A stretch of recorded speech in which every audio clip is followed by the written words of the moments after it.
Hello tout le monde, on est dimanche comme chaque dimanche, hein, comme disait une certaine personne, et aujourd'hui on revient un petit peu sur les commentaires de la semaine, une semaine mouvementée, mais qui faisait plaisir parce qu'il y a eu énormément de débats intéressants, vraiment. Quels que soient les commentaires, j'ai pris beaucoup de plaisir à répondre, même si parfois c'était un peu galère de répondre à tout le monde. Mais j'ai fait au mieux que je pouvais, et du coup cette vidéo sert à reprendre un petit peu les commentaires qui selon moi résumaient un petit peu le mieux ce que les gens pouvaient penser, etc. Et pour revenir dessus peut-être un peu plus en profondeur. Et on va commencer tout de suite avec un commentaire de notre cher Squall, qui dit « Après avoir fini la vidéo, je dois dire que je ne suis pas convaincu. » C'est évidemment, on commence avec la vidéo d'Usul. Je le fais dans l'ordre que c'est sorti. Tu parles de la politique belge, donc j'en conclus, excuse-moi si c'est un peu rapide, que tu es belge. C'est un fait, en effet. Je ne sais pas ce qu'il en est en Belgique, mais en France, l'image qui nous est donnée de la politique ne consiste vraiment qu'en une foire d'empoigne à tout va. Je veux bien croire qu'il y a beaucoup de contre-exemples où des opposants idéologiques parviennent à trouver des compromis pour aller vers l'intérêt général, mais ça ne nous est jamais montré. Malheureusement, dans ta vidéo, c'est un peu pareil. Tu nous demandes de te croire que la politique, c'est pas ça, que la vraie politique, c'est bien plus mature, plus réfléchi et posé, plus intéressant, mais on ne pourrait que te croire sur parole parce qu'on n'a aucun exemple de ce que tu décris, alors qu'on a des tonnes de contre-exemples. Et ça, c'est vrai, en effet. On a plutôt tendance à mettre en avant les contre-exemples plutôt que les exemples de bonne gouvernance, comme on le dit en Belgique. Pourtant, ça existe, et en fait, ça provient enfin, selon moi, en tout cas, ça provient de deux choses. C'est de une, déjà, les médias vont vendre beaucoup plus de papier sur des scandales que sur des choses qui se passent bien. Ça me semble logique. Les gens aiment le sensationnalisme, pardon. Les gens aiment... Et puis, enfin, je veux dire, c'est logique en fait. Un être humain va se tourner plutôt vers les problèmes que vers les choses qui fonctionnent. En général, on se plaint plutôt de son ordi qui ne fonctionne pas, plutôt que de son écran qui n'a pas foiré en 30 ans. Vous voyez ce que je veux dire? Bref. Et puis ensuite, la seconde chose, c'est aussi... Est-ce que j'ai perdu mon fil de ce que je voulais dire? Oui, totalement. Les deux choses en tête, j'ai perdu ma deuxième chose. Mais déjà, la première était pas mal. Si je reviens dessus, je vous le dirai. Je ne cherche pas à descendre ton travail, loin s'en faut, mais j'essaye de te transmettre mon ressenti, qui est que la balance penche tellement dans le sens la politique c'est une cour de maternelle, que si tu veux contrebalancer ça, il va falloir y aller plus fort que juste en disant « C'est pas vrai, s'il vous plaît, croyez-moi ». Peut-être peux-tu trouver des exemples de vraies politiques qui ne sont pas diffusées pour illustrer qu'effectivement, si on pense que la politique est une cour de maternelle, c'est uniquement à cause du fait qu'on entend 10 fois plus parler d'un bus qui a un accident que de 1000 bus qui arrivent à destination sans problème. Peut-être pourrais-tu même en arriver à remettre, pour faire écho au nom de ta chaîne, toutes les disputes qu'on voit sans cesse dans l'arène politique à leur vraie place, c'est-à-dire entre parenthèses, dans le vrai débat, qui lui n'est pas suffisamment mis en lumière publiquement. Et voilà, et je suis retombé sur la deuxième chose que je voulais dire, c'est qu'aussi notre cerveau a plutôt tendance à retenir plus facilement les choses négatives que positives. Donc on va plus vite se souvenir d'un scandale que d'une chose qui s'est bien terminée, entre guillemets. Et en effet, pour ce qui est de cette partie du commentaire, je suis totalement d'accord, et c'est d'ailleurs le but de cette chaîne, de mettre en avant, pourquoi pas, des choses vraiment importantes, des choses qui sont, voilà, autre chose que juste ah ben lui, il a dit ça, on va essayer d'un peu dépasser ce qui se dit, et c'est pour ça aussi que j'analyse parfois ce que disent les politiciens, et surtout la façon de le dire, et ce qu'il en retourne derrière, parce que c'est hyper important. Il y a beaucoup de médias qui parfois changent ce qui se dit, la façon dont c'est dit, et du coup, bah, ils donnent involontairement des fausses informations. Ils font penser à des... en mettant avec leurs titres, etc., ils font penser à des choses qui ne sont pas vraies parfois. Enfin bref, ce ne sont que des divagations d'un follower de psychodélique qui a fait une overdose de la politique il y a quelques années et qui se contente depuis de vivre sa petite vie en faisant ce qu'il peut pour tirer son épingle du jeu sur lequel il pense par fatalisme ne pas pouvoir avoir la moindre influence.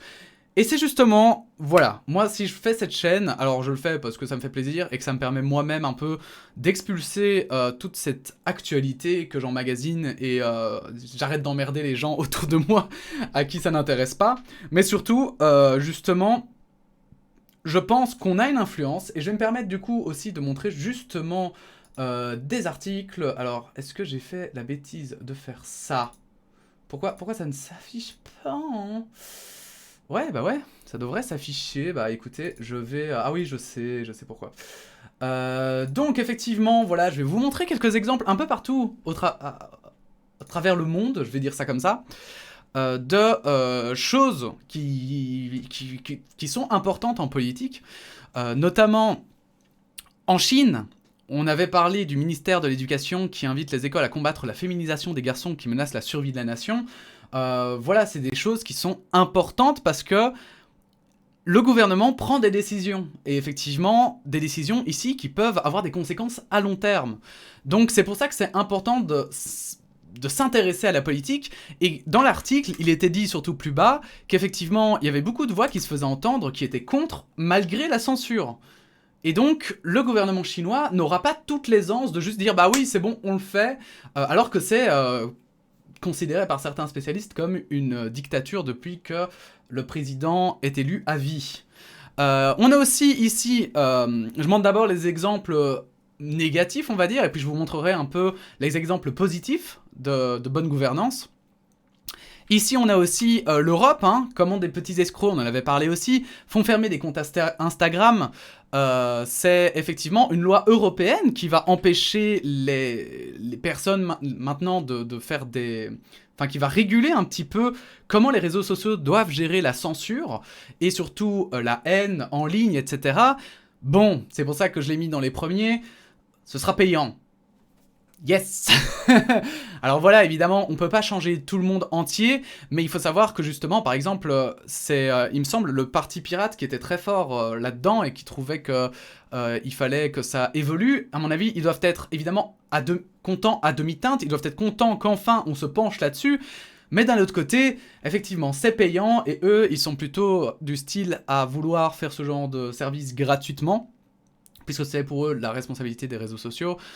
Donc voilà, c'est une demi-victoire, mais cette demi-victoire, c'est justement représentatif de comment fonctionne en fait la démocratie. Alors on peut dire 1 milliard de trucs sur l'Union Européenne, je vais pas rentrer dans les détails parce qu'effectivement c'est pas non plus la totale démocratie, mais c'est déjà un pas, et ça a demandé des accords, et c'est pour ça que ça se met en place, mais c'est payant, c'est parce que effectivement tout le monde a essayé de mettre un petit peu d'eau dans son vin, comme on dit.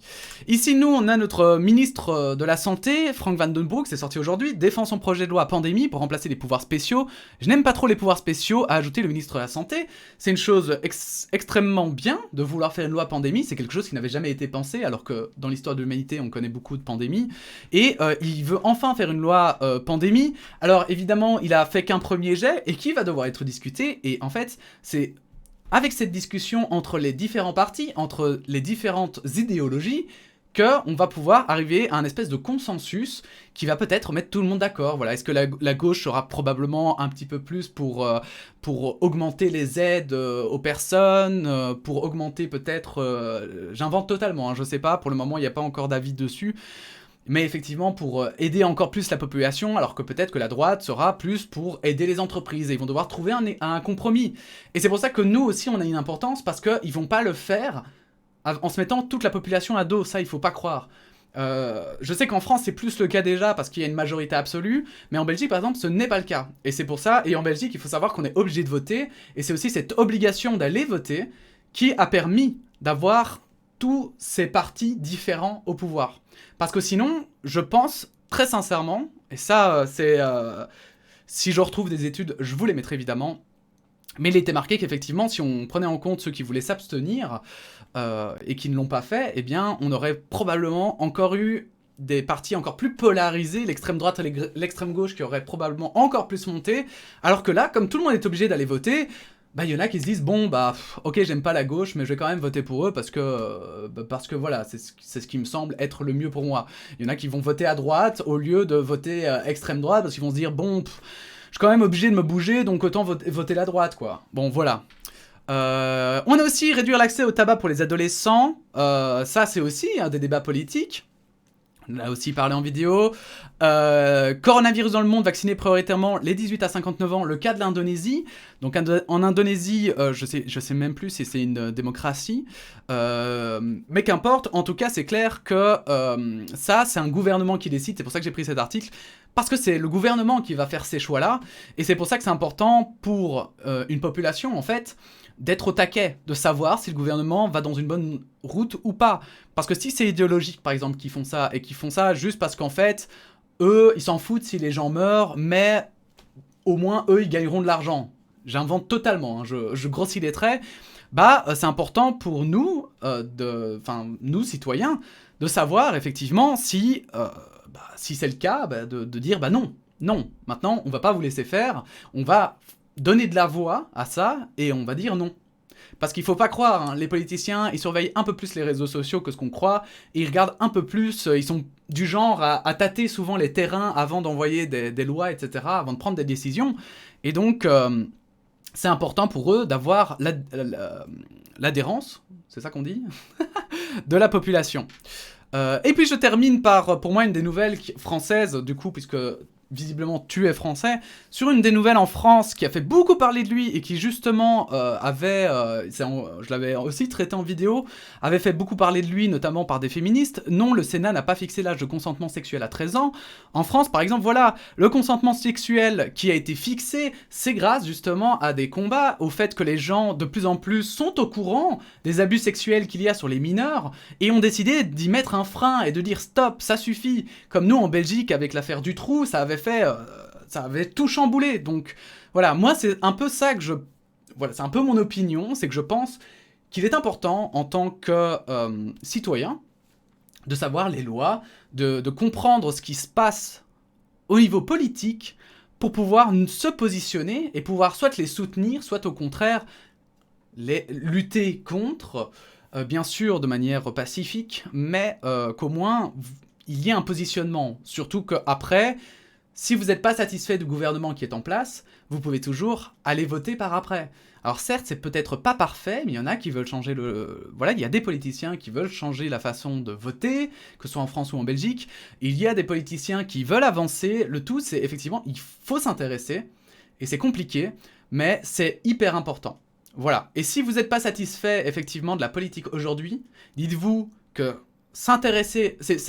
C'est facile de s'arrêter de s'intéresser à la politique, mais c'est très difficile de re-rentrer dedans, parce qu'il y a des choses qui se passent tous les jours, tout le temps, et c'est mieux, moi c'est ce que je dis toujours, hein, il suffit de lire 5 minutes le journal par jour, 5-10 minutes, allez, voilà, à 6h du soir, vous lisez 5-10 minutes le journal, vous regardez les plus grosses nouvelles, vous lisez 1 ou 2 articles, et honnêtement, vous serez au courant, vous tiendrez au jus. Pas besoin de passer 3 heures. Moi, ça m'intéresse, donc je passe pas mal de temps. Et encore, honnêtement, je vais passer peut-être une demi-heure, 1 heure. Et maintenant, avec les vidéos, c'est le temps que je passe, en fait, à lire les articles. Mais honnêtement, il y a moyen de vraiment se tenir au courant. Et ce sera important, en fait, plus tard. Imaginez que ça évolue dans le bon sens. Pour vous, je parle. Eh bien, ce sera utile pour vous, plus tard, d'être au courant. Parce qu'à ce moment-là, il sera temps de prendre des décisions. Et vous ne serez pas perdu, vous ne serez pas en mode « Ah ben merde, maintenant j'ai le pouvoir est enfin donné par exemple aux citoyens, et j'ai pas d'opinion. » Bah là, ce sera la merde. Alors que là, si vous tenez au courant, vous serez « Ah ok, d'accord, donc le consentement, moi je suis pour, moi je suis contre, voilà, on sera au fait de tout ça. » Voilà, j'ai passé un quart d'heure, merde, sur le premier commentaire, mais ça me semblait vraiment important d'aller dessus. Parce qu'il était quand même, c'est le but, c'est le principe de cette chaîne. Et bon, voilà quoi. Vous avez compris. Ça va aller un peu plus vite pour les autres commentaires, j'espère. Est-ce qu'au fond, la politique sur YouTube, c'est vraiment une bonne chose? Toujours sur la vidéo de Usul. Est-ce que la vulgarisation, ce qui pour moi est le cas partout sur YouTube... Alors je dis la vidéo Usul, mais pour moi c'est plus la vidéo psychodélique. Puisque du coup... puisque en fait, je parlais en fait de psychodélique qui disait « Moi j'aime pas la politique à cause de ça ». Et c'était plutôt une réponse à lui pour lui dire « Bah écoute, c'est pas ça la politique ». Et en même temps, je faisais un petit commentaire sur Usul. Mais bon, bref, on va l'appeler vidéo Usul. Tout le monde saura de quelle vidéo je parle. Ce qui pour moi est le cas partout sur YouTube, en politique comme en divertissement. Ce n'est pas une chose qu'il faudrait tout bonnement arrêter pour certains sujets, la vulgarisation. Parce qu'autant de la vulgarisation sur le cinéma ou le jeu vidéo, au pire on n'est pas d'accord et on en discute ou pas, mais les gens qui font ça avec la politique, chose qui va influer sur la vie des gens, parce que les gens raisonnent énormément via la politique, et encore plus aujourd'hui avec le YouTube politique justement, qui se polarise de plus en plus, ben je vois pas ce que ça ressort de constructif. Et moi justement, au contraire, je vois un gros intérêt derrière, c'est qu'on confronte ces idées. Pour moi, le problème, c'est que effectivement, aujourd'hui on apprend aux gens qu'avoir tort, c'est de la faiblesse. Aujourd'hui, quand quelqu'un dit, bah, voilà, je sais pas, même par exemple un platiste qui pense que la Terre est plate, on l'humilie en fait. Et on lui fait croire absolument que si tout à coup il va dire que la Terre est ronde, genre tout le monde va le pointer du doigt et faire « Ah, espèce de con, t'as vraiment cru que la planète était plate ?» Et ben, c'est un peu la même chose. Pour moi, le problème, il est là. Le problème, c'est pas la politique, c'est que les gens ont tendance à rabaisser les autres de manière générale, et il suffit de regarder le drama, parce que le drama, les gens se polarisent, ils se divisent en deux catégories, ceux qui sont pour Usul et ceux qui sont contre Usul. Mais est-ce qu'on peut pas nuancer? Est-ce qu'on peut pas dire, ben Usul, on comprend ce qu'il a vécu, mais ça ne pardonne pas ce qu'il a dit. Est-ce que Tatiana, je suis pas d'accord avec ses idées, mais là, elle a bien agi, tu vois, des trucs du style, pour moi, c'est un peu la même chose avec la politique, en fait. Plutôt que de dire « t'as raison » ou « t'as tort », en fait, il faut discuter et un peu ouvrir son esprit. Et puis, il faut pas oublier que quelqu'un qui est contre ces idées, parce que j'ai vu beaucoup de gens qui disaient « mais oui, mais regarde Usul, non, regarde, pardon, Psychodélique, il est d'extrême droite, ou de droite, parce que il regarde des gens qui sont de droite ». Bah moi, je regarde les débats à l'Assemblée nationale, par exemple, en France, quand j'ai le temps, je regarde un petit peu, et il y a des gens de droite, il y a des gens de gauche, il y a des gens de tous les horizons politiques, et c'est très intéressant de regarder ce qu'ils disent, la façon dont ils disent, et de savoir est-ce que je suis d'accord ou pas d'accord avec ce qu'ils disent. Est-ce que mes arguments tiennent face à ce qu'ils disent? Est-ce que je dois remettre en question? C'est pas parce qu'ils sont de droite que tout ce qu'ils disent est faux, c'est pas parce qu'ils sont de gauche que tout ce qu'ils disent est faux. Voilà, il faut savoir un peu nuancer, et pour moi c'est primordial de ramener de la politique justement sur YouTube, qu'on arrête de croire qu'il y a que le cinéma et le jeu vidéo. Non, c'est hyper important, l'actualité, et ça devrait être la première chose qu'il y a sur YouTube. Mais bon, voilà. Peut-être que je vais un peu trop loin. Ensuite, on a le commentaire de The Phaser, qui dit « Je pense qu'Usul est tombé dans un piège, il a une faiblesse que Tatiana a peut-être exploitée. De plus, lors de la vidéo, j'ai l'impression que les deux autres savaient très bien ce qu'ils faisaient. Lorsqu'on a affaire à une personne un peu ivre ou bien démontée, et qu'on la laisse s'exprimer, il faut s'attendre à des dérapages de ce genre. Ils auraient dû stopper net l'entretien au lieu de rajouter de l'huile sur le feu. Alors après, c'est toujours facile de s'offusquer, je ne sais pas quel lien il y a entre eux, mais ces deux personnes ne sont clairement pas ses potes et ça se voit. » Alors moi je serais pas aussi catégorique, je pense que Usul, je suis pas sûr qu'il soit tombé dans un piège, parce que j'ai déjà vu Usul, il est plutôt relax hein, quand il discute, il aime bien débattre et tout, j'ai l'impression, et parfois, bah voilà, j'ai l'impression que là, il s'est juste laissé emporter en fait. Comme quelqu'un le soulignait d'ailleurs, ça faisait 1h30 qu'il parlait. Est-ce qu'il était en train de boire du vin et il s'est pas rendu compte? Est-ce que, voilà, je sais pas... On s'en fout, en fait, d'ailleurs. De toute façon, ce qu'il a dit, même bourré, on ne peut pas le dire, c'est sûr. Moi, ça c'est mon opinion personnelle. Et ça mériterait des excuses, parce que surtout quand on est sous, quoi. Merde, c'est pas... c'est bon, quoi. On peut pardonner à quelqu'un d'avoir, parfois, de partir en roue libre, après, à vrai dire, alcoolisé. Mais pour ce qui est des deux personnes, c'est ce que j'expliquais en live, même si la personne n'est pas là physiquement, ça paraît facile, on se dit bah c'est facile, on le coupe et puis voilà. Mais en fait c'est pas facile quand tu demandes l'opinion de quelqu'un en live et que cette personne part en roue libre. T'essayes de gérer, mais en même temps tu veux pas te fâcher avec la personne, tu ne veux pas non plus t'attaquer à la liberté d'expression, et je vous rappelle qu'en direct, c'est du direct. On peut pas, genre, par exemple, comme en tournage, on fait parfois, dire « Bon, stop, on s'arrête là, écoute, tu vas trop loin, on va reprendre, d'accord, et on va passer à une autre question. » Non, en live, c'est extrêmement compliqué de faire ça. En live, il faut penser à tout ça en même temps que de gérer la personne, et de faire en sorte d'essayer qu'elle aille pas, justement, qu'elle ne dépasse pas des limites.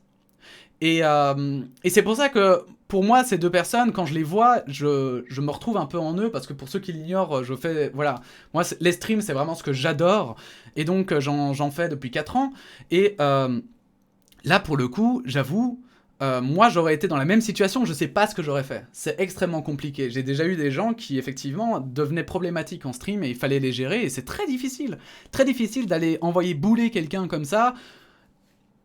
Et de se justifier après, c'est très malaisant. On veut que les gens passent aussi, les gens qui regardent passent un excellent moment, et c'est très compliqué de créer un conflit. Voilà. C'est un peu ce que je voulais dire par rapport à ce commentaire. Toujours Usul, hein, bien sûr, de Psychoscan. Usul prend cher pour ses opinions car il est très intolérant et traite tout le monde de facho. Ça, c'est un peu vrai. Il cherche aussi à canceller les gens qui lui déplaisent. S'il était un peu plus bienveillant, certes, il aurait des ennemis, mais aussi des alliés. Sinon, la politique, c'est vaste et ça peut aller jusqu'aux assassinats. Tu donnes ton avis sur ton souhait de ce que devrait être la politique selon un idéal, et je te rejoins, mais la politique, dans l'histoire humaine, c'est plus souvent violent que pacifique. Et c'est vrai. C'est vrai que la politique, comme je le disais, ça prend les tripes. La politique, c'est un truc... Ça touche... Ça nous touche en fait émotionnellement et personnellement. Parce que derrière la politique se cachent à chaque fois des causes. Et les causes, c'est ce qui nous construisent. Même, voilà, même quand on regarde, même dans l'art, en fait, il y a de la politique. Alors je vais mettre des gros guillemets, mais dans le sens où même quelqu'un qui dit « Ouais, non, moi je veux juste raconter des histoires aux gens », quand on raconte une histoire, il y a souvent une espèce de morale, on veut communiquer quelque chose aux gens, et une histoire, ça raconte justement quelque chose. Et pourquoi ça raconte quelque chose? Pour que les gens ressentent quelque chose. Et parfois se questionnent ou se positionnent. Et pour moi, c'est un peu la même chose avec la politique, du coup, tout simplement, c'est que effectivement, ça nous touche tous, et donc c'est pour ça que c'est souvent violent. Parce que par exemple, j'invente, mais quelqu'un qui va dire à quelqu'un d'autre, moi je trouve que les féministes sont des extrémistes, peut-être que l'autre personne, enfin... Si elle est féministe, elle va sentir ça comme une insulte, vous voyez, alors que... Et elle peut s'énerver, surtout si elle a vécu parfois des expériences qui font que elle est plus ou moins dans le féminisme. Et donc, c'est pour ça aussi que si on veut parler de politique, il faut le faire de manière calme et toujours de manière ouverte. Pour moi, c'est vraiment primordial. Il faut jamais s'énerver, en fait. Et quand on s'énerve, on doit prendre du recul. Pas hésiter, en fait, à s'éloigner, à se dire, bon, ok, je suis là maintenant énervé contre cette personne, elle m'a dit ça. Mais je vais partir, enfin, je vais faire autre chose. Je reviens dessus, la tête reposée, et je vois si cette personne n'a effectivement rien dit d'intéressant et ça me blesse, je l'ignore. Par contre, si au contraire, elle dit quelque chose de constructif, mais c'est juste que ça m'a touché parce que ça me touche personnellement, eh bien, maintenant que j'ai la tête reposée, je peux calmement mettre par écrit ce que je pense. Voilà. C'est à peu près ce que je voulais dire. N'hésitez pas évidemment à dire votre opinion en commentaire. Hein. Commentaire de Twitter. Alors sur Twitter aussi, il y avait plein de trucs intéressants. J'en ai pris qu'un seul parce que ça tournait un peu autour des mêmes choses, etc. Il y a des discussions qui sont parties très loin et c'était pas trop le sujet, donc je me suis juste arrêté à ce commentaire-là. D'accord et pas d'accord avec toi, oui, avec ce genre de comportement, Usul fait le jeu de l'extrême droite, mais non, ce n'est pas un écart de conduite car il est coutumier de la provocation. Je n'arrive plus à le suivre car son personnage transpire la haine. Alors moi, son personnage justement, je vais être un peu plus large, je ne sais pas exactement ce que tu veux dire par personnage, parce que par exemple dans Ouvrez les guillemets, pour moi, il n'est pas du tout, il transpire pas du tout la haine. Maintenant, c'est vrai que Usul, je pense, est tombé dans un revers, parce que je l'ai lu à plusieurs endroits, mais c'est vrai qu'il a été forceul pendant très longtemps.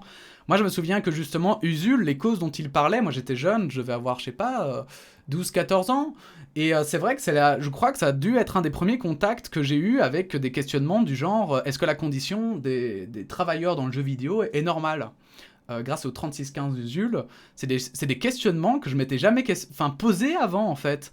Cette idée un peu aussi justement de politique. Et de mêler d'ailleurs la politique au divertissement et tout ça, parce que finalement c'était aussi un peu du divertissement ce qu'il faisait. Et du coup, je pense que maintenant, aujourd'hui, c'est vrai qu'il s'est fait beaucoup harceler. Moi on m'avait dit déjà il y a 1 an, je crois, quelque chose comme ça, on m'avait partagé un article où on commençait à dire des trucs sur son dos avec sa vie privée, etc. Et c'était trash. Et même il y a pas longtemps, j'ai encore fait un tweet de soutien parce qu'il avait juste mis un truc con. Il avait dit réagissez, à vous aussi, si j'étais tatata, je ferais tatata. Un truc du style, un truc vraiment à la con, quoi. Et un message sur 2, C'était si je serais Usul, je serais. Enfin, insérer une insulte, quoi. Vraiment, c'était ça, quoi. Les gens l'insultaient, mais gratuitement. Et peut-être qu'effectivement. Ouais, c'est vrai qu'il est provoquant, parce que pour le regarder en live, il voit il voit des gens pas d'accord avec lui, ou des gens qui partent un peu trop à droite, il fait « Oh, allez, c'est bon, c'est extrême droite, facho de merde !» Mais, d'un autre côté, pourquoi, déjà, le mieux c'est de l'ignorer, dans ce cas-là, si vous êtes vraiment blessé par ce qu'il vous dit, encore une fois, on rejoint le commentaire d'avant, mais surtout, faut aussi comprendre que quand on reçoit beaucoup de haine, comme lui en reçoit, peut-être que c'est compréhensible qu'à un moment donné, on se referme un peu. Parce qu'il a été très longtemps tout seul au front à défendre un certain type d'idées qui aujourd'hui sont un peu plus acceptées. Mais voilà, ça c'est mon avis. Encore une fois, je le dis, ça ne pardonne pas ce qu'il a dit, selon moi. Et j'espère vraiment qu'il va pouvoir un peu... Voilà, moi j'avoue que Usul, j'aime beaucoup sa façon de faire et de... Enfin voilà, sa façon de faire. J'aime beaucoup ses opinions, je les trouve vraiment intéressantes. Et ouais, je serais vachement déçu que malheureusement, il n'ait pas, on va dire, la sagesse, disons-le comme ça, de pouvoir s'excuser en fait. Parce qu'on est... Enfin, il est juste humain en fait. Putain, on est tous humains, hein, n'oubliez pas. Faire des conneries, des erreurs, ça arrive et merde, Usul, quoi. C'est pas grave, genre, t'inquiète. Tu vas peut-être perdre l'estime de ceux qui ne t'estimaient déjà pas, mais par contre, tu vas gagner l'estime de tous ceux qui te supportent et te suivent, quoi. Donc, s'il te plaît, vraiment, genre, vraiment fais-le, quoi. Je crois vraiment que tu vas gagner, quoi. Tu vas gagner en importance et en prestance, en t'excusant et en disant juste, putain, mais je suis désolé, j'aurais pas dû le dire publiquement. Enfin, voilà, même si c'est ce que tu penses, tu vois, je suis désolé d'avoir parlé comme ça, et c'était juste une erreur, et puis voilà, quoi. Et on passe à autre chose. En plus, on s'en fout, quoi. Enfin bon... Voilà. Ici, on passe à la vidéo « Je suis en colère ». Pour ceux qui ne l'ont pas vu, n'hésitez pas à aller la regarder. C'est sur la police. Ça m'avait beaucoup touché.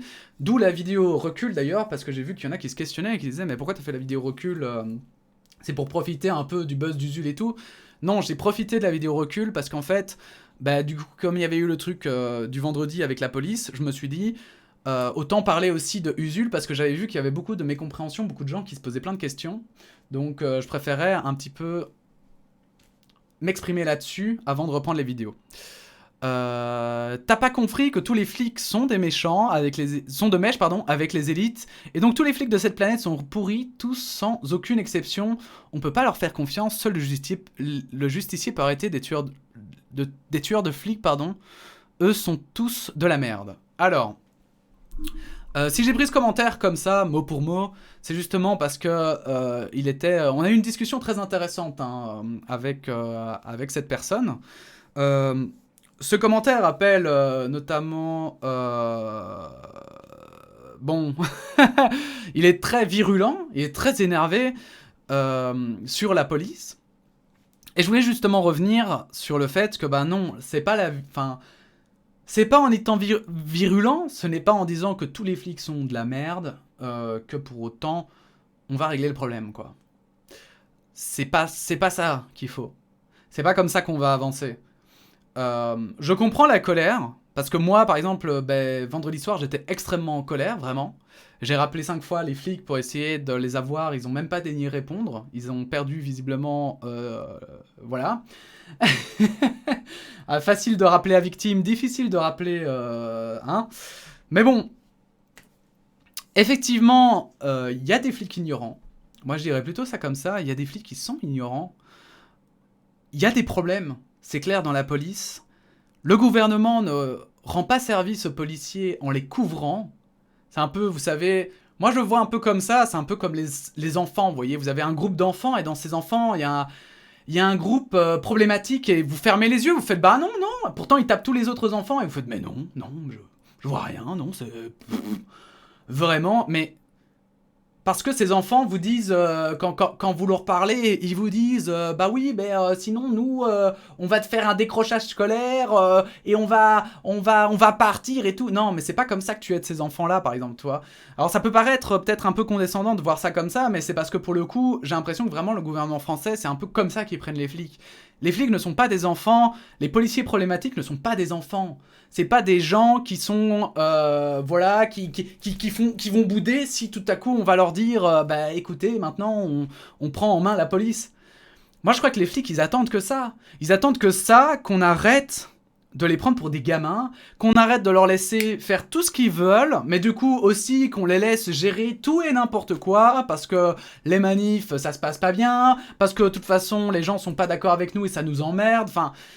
Et je pense que du coup, les insulter, ça ne sert à rien. C'est rentrer dans ce jeu. C'est rentrer dans ce jeu de, bah voilà, de créer deux camps. Et je crois que ça ne sert finalement que ceux qui veulent, qui ne veulent pas que ça se résolve en fait. De créer deux camps, le citoyen, le policier. Et puis en fait, bah, les deux s'insultent quoi. Non, ça n'a pour moi aucun sens. Ce qu'il faut, c'est vraiment étudier pourquoi ça s'est passé comme ça. Je l'ai fait dans la vidéo recul. Et je pense... Je vais pas revenir du coup dessus, mais je pense que ça, c'est vraiment ça qui est vraiment utile et nécessaire pour permettre d'avoir moins justement de problèmes avec la police en fait. Et pour terminer, on a un commentaire justement qui va un peu reprendre tout ça, de Cripargne, qui dit « Malheureusement, c'est pas la première fois que ces choses arrivent et ça prouve bien qu'il y a des problèmes dans la formation de la police. J'ai déjà entendu un policier âgé parler de ces choses. Le problème, c'est qu'avant, il prenait les gens aux examens avec une bonne moyenne, mais que depuis plusieurs années, l'image des gardiens de la paix est de moins en moins propre, donc ils finissent avec moins de personnes qui passent les examens. Résultat, ils prennent les gens avec des notes en vraiment de plus en plus basses. Donc ils se retrouvent rapidement avec certains policiers qui ne sont là que pour les pistolets et les sirènes. Un peu comme si l'armée recrutait des joueurs de Call of Duty. Du coup, ça fait une sorte de cercle vicieux. Plus on a des affaires qui ternissent l'image de la police, moins on aura de gens qui voudront être policiers. Mais moins on aura de gens compétents. Et pour les coups, je suis pas policier, mais le policier qui racontait ça était bien d'accord que certains de ses collègues, surtout les plus jeunes, étaient dans un autre monde. Et parenthèse là-dessus, si vous connaissez des policiers ou des vieux policiers qui sont d'accord avec ça, vraiment, n'hésitez pas, j'aimerais trop faire une vidéo avec des commentaires de policiers qui n'approuvent pas ce qui s'est passé. Vraiment. Ça m'intéresserait trop. Je serais vraiment heureux de dire du bien de policiers. Vraiment. C'est vraiment, je vous le dis vraiment du fond du cœur, j'aimerais trop quoi.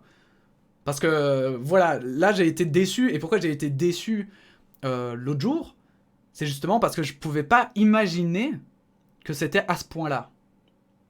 Donc j'espère vraiment que des policiers, voilà, pourraient redorer un peu le blason. D'ailleurs, on voit la différence avec la gendarmerie, qui pour le coup est une branche de l'armée. Donc les gendarmes ont une formation militaire avec beaucoup moins de jeunes cow-boys. Alors ça, moi j'en sais rien, parce qu'en Belgique, les gendarmes n'existent plus. On n'a plus que la police locale et la police fédérale. Bref, plus les années avancent, plus ça va devenir courant. C'est dommage, parce que les policiers qui font vraiment leur taf s'en prennent plein la tête, alors qu'ils font un métier essentiel. Et c'est totalement vrai, et si vous voulez un peu connaître la condition de travail des policiers, n'hésitez pas à regarder le documentaire. Enfin, c'est pas un documentaire, pardon, c'est ça va être une sorte de docu-fiction, on va dire, sur la police coréenne, sud-coréenne, qui est hyper intéressante et qui s'appelle Live sur Netflix. J'ai écrit un sacré paragraphe, moi, et je ne te le fais pas dire, mais en même temps un paragraphe extrêmement intéressant. Parce que pour moi, c'est vraiment ce genre de choses sur lesquelles il faut se pencher. C'est ça qui est intéressant. Pourquoi est-ce que ces policiers sont comme ça? Pourquoi? Est-ce que c'est parce qu'ils sont vraiment méchants, juste méchants, toi? Le flic, en fait, il a rappelé la victime parce qu'il se disait, bon, bah, moi, je veux qu'elle subisse. Honnêtement, ça me paraît être l'hypothèse la moins vraisemblable. Est-ce que c'est parce qu'ils ont une mauvaise formation? Est-ce que c'est parce qu'on diminue ce genre de violence? Parce que, si ça se trouve, leurs responsables, ils leur disent, non mais écoutez, les disputes familiales, on a d'autres choses à foutre, donc voilà, dites-leur d'aller se faire foutre. Est-ce que, voilà, et c'est ça pour moi qui est tout l'intérêt. C'est en analysant, en prenant du recul et en comprenant où sont les erreurs, que l'on va pouvoir améliorer le monde, avec des gros guillemets. Hein. Si vous pensez qu'on peut arriver à un monde parfait, vous êtes idéaliste. Moi, je pense qu'on peut, en tout cas, essayer enfin, comment dire, prendre en référence ce qui nous semble être la perfection, juste pour essayer de s'en rapprocher un maximum, mais on ne l'atteindra jamais, c'est impossible. Ça ne peut pas exister. Sinon, on ne serait pas sur Terre.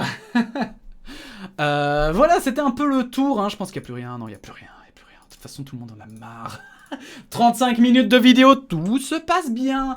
Voilà, c'est un peu...